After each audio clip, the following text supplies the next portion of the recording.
Bonjour à tous, bienvenue sur Culture et Tradition, votre chaîne qui parle du retour aux sources d'Afrique en passant par l'éveil de conscience.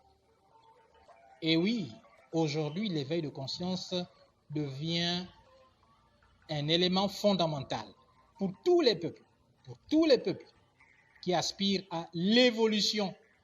L'évolution, moi je parle de l'évolution. Eh bien, aujourd'hui, nous allons répondre à la question d'un abonné que je salue au passage. Il voudrait savoir si tout est la volonté de Dieu.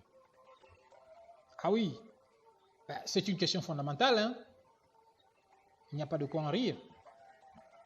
Nous ne savons pas combien de personnes sont mortes sans jamais se poser la question, sans jamais se poser cette question. Il y en a qui se sont posé cette question et qui malheureusement n'ont peut-être pas eu la réponse à la question. Nous allons essayer, à la lumière d'un argumentaire ordonné, parce qu'il faut que les choses soient ordonnées, démontrer si c'est vrai, si c'est faux, si c'est partiellement vrai. Bref, avec des exemples simples, terre à terre. On n'a pas besoin de faire maths sup pour comprendre ce qui sera dit tout au long de cette vidéo. Déjà, pour la petite histoire, c'est une expression importée. Okay? Et puis, au fur et à mesure, ça a été imposé, mais avec une telle violence dans la conscience des Africains. Et au fil des temps, elle a fini par prendre le dessus. Elle s'est imposée comme une certaine vérité absolue. Bref, mais nous allons essayer de voir dans quelle mesure, peut-être, si possible, c'est vrai ou c'est faux. Bon, est-ce que tout est la volonté de Dieu? On peut prendre un exemple simple. Par exemple, c'est la volonté de Dieu qu'il pleuve sur terre. Oui, s'il n'y a pas de pluie, on n'aura plus de poissons, on n'aura plus... rien ne pourra plus pousser sur cette planète. Ça, ok, d'accord, c'est validé. Ok, ça nous pouvons le valider. Oui, c'est la volonté qu'un arbre ait ses racines enfouies dans le sol pour pousser. Ça, oui, c'est la volonté de Dieu. C'est bien la volonté de Dieu. Mais c'est aussi la volonté de Dieu qu'un homme et une femme fassent des enfants. Oui, ça, c'est vrai. Bon, maintenant, dans le cas où on trouve un voleur chez soi à 2 heures du matin, en train de manger à table, parce que souvent, ça arrive souvent que certains voleurs ont une faim de loup et puis s'asseyent à table, ils prennent tout leur temps et se mettent à table, se mettent à manger ce qu'ils trouvent comme repas. Qu'est-ce que vous allez faire? Qu'est-ce que vous allez dire à ce dernier? Bon, écoute, comme tu as faim, c'est la volonté de Dieu, sers-toi. Mais il y a aussi du dindon, il y a de la banane, il y a même du yaourt et du fromage dans le réfrigérateur. Vas-y, sers-toi. C'est la volonté de Dieu. Est-ce que c'est possible? Est-ce que c'est possible? Bon, enfin, si c'est possible, je ne sais pas. Mettez-moi ça en commentaire, si c'est possible. C'est la volonté de Dieu qu'un oiseau puisse avoir des ailes. Okay? Même s'il ne reste pas longtemps dans les airs. Ou... Voilà. Bon, je ne sais pas, peut-être qu'il y a des oiseaux qui n'ont pas d'ailes.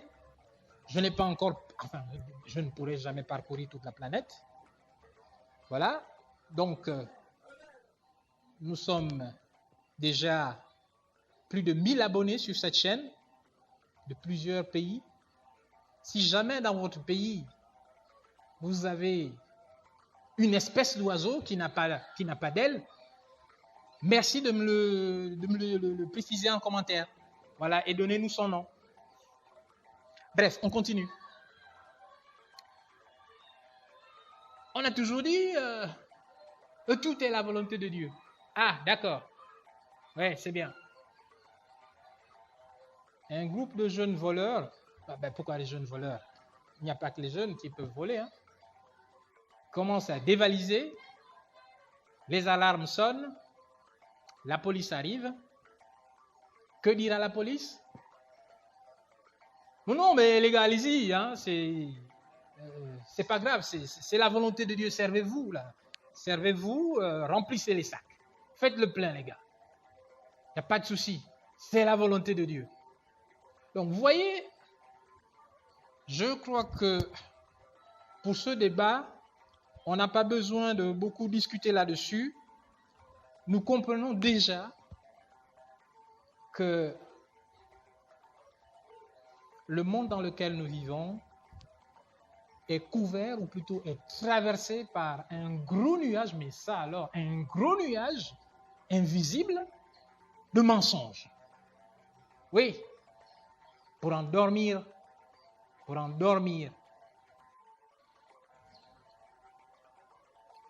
Prenons un autre exemple. Vous arrivez un bon petit matin à la banque et le gestionnaire a fait une erreur de manip. Donc du coup, il a débité votre compte d'un montant que vous n'avez pas validé. Prenons, je raconte n'importe quoi. Un montant d'1 million de francs CFA, par exemple. Qu'est-ce que vous allez dire? Quelle que soit votre appartenance culturelle ou je ne sais pas, ou spirituelle, on va dire, quel courant, qu'est-ce que vous allez dire? Oh, mais bon, ok, le gestionnaire, ok, il a défalqué ce montant de mon compte. Bon, en tout cas, ça va, c'est la volonté de Dieu. Bon, je ne sais pas si quelqu'un est prêt à le faire, mais qu'il me mette ça en commentaire. Voilà, merci. Bref, il y a tellement d'exemples dans notre vie quotidienne qui prouvent à suffisance que c'est un gros mensonge. Et beaucoup de gens utilisent cette expression pour justifier leur manque ou leur abondance dans tel ou tel domaine de la vie. Ainsi, il n'est pas rare d'entendre des gens dire « Dieu n'a pas voulu que je fasse des études. Dieu n'a pas voulu que je fasse des enfants. Dieu n'a pas voulu que je fasse des affaires ou que mes affaires marchent. Dieu.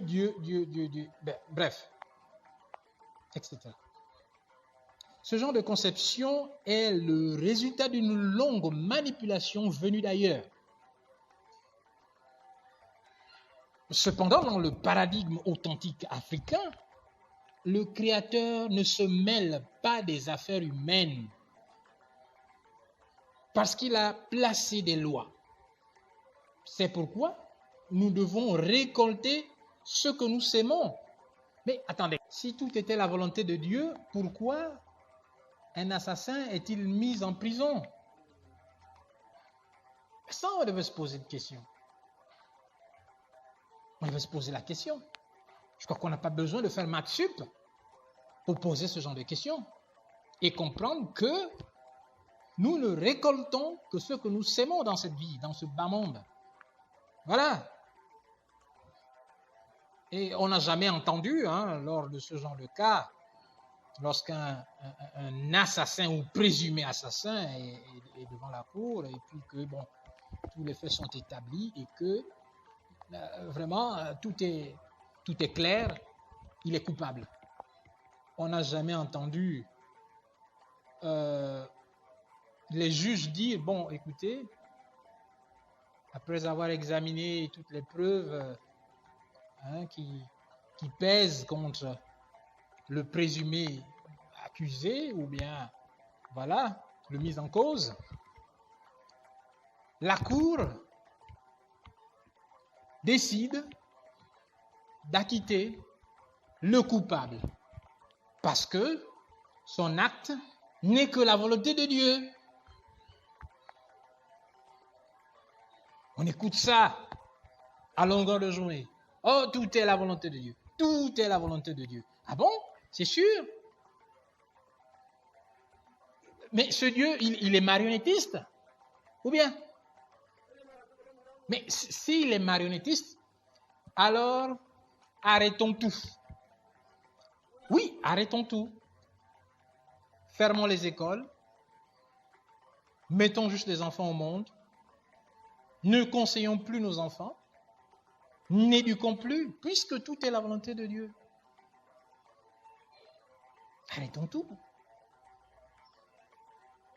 On ferme tout, hein. Plus d'éducation, plus de sensibilisation.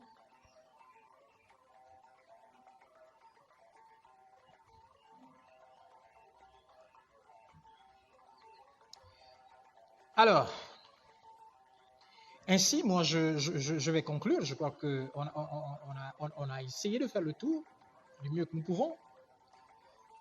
Eh bien, moi, pour conclure, je dirais que dans le Bwiti, parce que c'est ça, nous revenons au Bwiti. Voilà, nous revenons.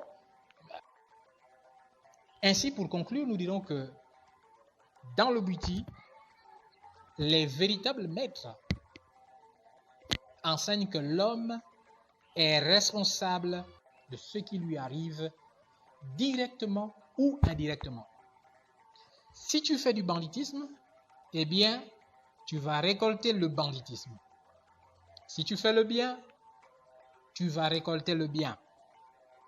Laissons le Créateur tranquille et assumons nos actes. Voilà, j'en ai terminé. J'espère que j'ai répondu à cette question de manière éclairée.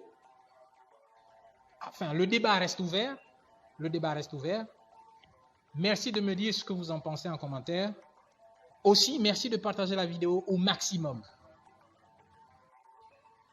Je vous dis à bientôt pour une prochaine vidéo.